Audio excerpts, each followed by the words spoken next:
তীব্র বাতাস আর ঝড়ে লণ্ডভণ্ড তাঁবু। গাজা উপত্যকায় শীতকালীন ঝড়ের তাণ্ডব যেন থামছেই না। অসহায় মানুষের মাথা গোঁজার শেষ ঠিকানাও এখন ধ্বংসের পথে। উপত্যকায় বৃষ্টিতে প্লাবিত হয়েছে শত শত তাঁবু। ঘরবাড়ি ধসে প্রাণ হারিয়েছেন অনেকে, এমনকি প্রচণ্ড ঠান্ডায় মারা যাচ্ছে শিশুরা। তবুও থেমে নেই ইসরায়েলি আগ্রাসন। বিমান হামলা ও গুলিবর্ষণে নিহত হয়েছে বহু মানুষ।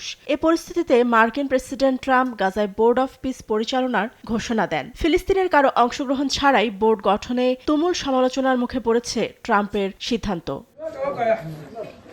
আকিজ নিয়ে এলো বিশ্বমানের বেবি ডায়াপার মাম্মাম। কটনে সফট ম্যাটেরিয়াল, বাবুকে দেবে rash free super comfort.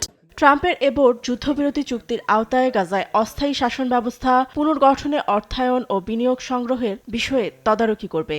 Board of পিসে যোগ দিতে তুরস্কের প্রেসিডেন্ট রিসেপ তাইপ এরদোয়ান ও মিশরের প্রেসিডেন্ট আল সিসিকে আমন্ত্রণ জানিয়েছেন ট্রাম্প। এর আগে নির্বাহী সদস্য হিসেবে যুক্তরাষ্ট্রের পররাষ্ট্রমন্ত্রী মার্কো রুবিও, ট্রাম্পের বিশেষ দূত স্টিভ উইটকফ, যুক্তরাজ্যের সাবেক প্রধানমন্ত্রী টনি ব্লেয়ার ও ট্রাম্পের জামাতা জ্যারেড কুশনারের নাম প্রকাশ করে হোয়াইট হাউস।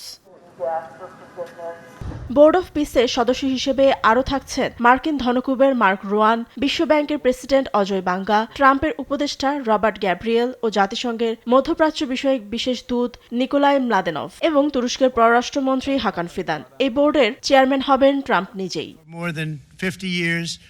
এদিকে ইসরায়েলি প্রেসিডেন্ট বেনিয়ামিন নেতানিয়াহুর কার্যালয় অভিযোগ করেছে, ইসরায়েলের সঙ্গে কোনো সমন্বয় ছাড়াই গঠিত হয়েছে বোর্ড, যা সরকারের নীতির পরিপন্থী। এক বিবৃতিতে নেতানিয়াহু কার্যালয় জানায়, এ বিষয়ে যুক্তরাষ্ট্রের পররাষ্ট্রমন্ত্রী মার্কো রুবিওর সঙ্গে আলোচনা হবে। ফাতেমা তাসনিম, নিউজ ডেস্ক, দেশ টিভি।